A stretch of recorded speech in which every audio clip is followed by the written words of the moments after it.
ज्ञान छ कि उहाँले सब लेख्नुभयो, तर अन्तिममा तर पनि के छैन, के नपुगेको जस्तो असन्तोष जस्तो लागिरहेको छ।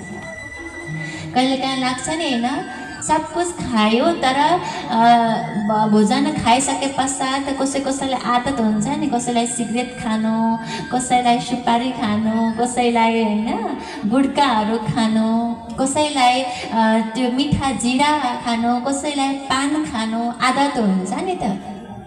त्यो खाएन भने के नपुगेको, के नखाएको त्यो खुल्दुली भइरहन्छ। पेट त भर्यो तर त्यसले चाहिँ अशान्ति बनाइरहन्छ।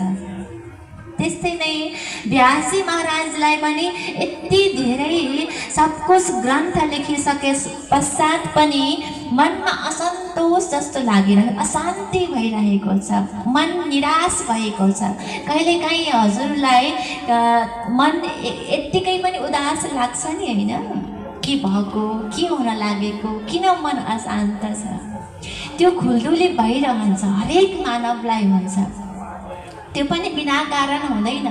यदि यस्तो अवस्था भयो भने भगवानले हजुरलाई सङ्केत गर्दै हुनुहुन्छ के हुनेवाला छ भविष्यमा, हजुरलाई सङ्केत गराउँदै हुनुहुन्छ। तर भला हामी मानव कहाँ फुर्सद छ र ती सबै कुरा बुझ्नु।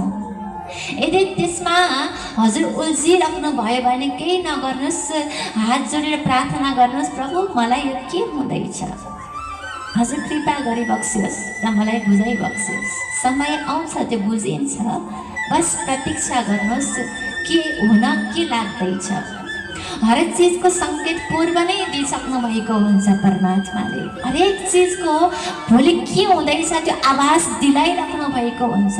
तर हामी मानव त्यसलाई बुझ्नै चाहँदैनौँ, त्यसलाई हेर्दैनौँ, बस आफ्नै मस्तीमा मग्न भइरहेको हुन्छ।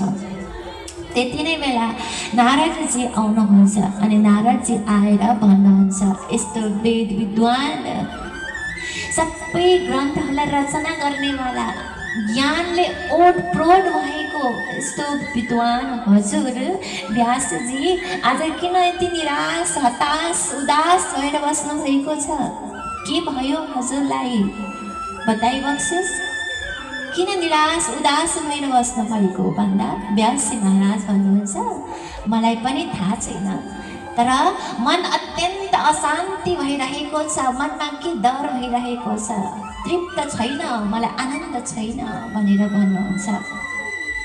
हमेशा याद राख्नुहोस्, यो संसारमा प्रत्येक मानव हर पल किन अशान्त छ, किन असन्तोष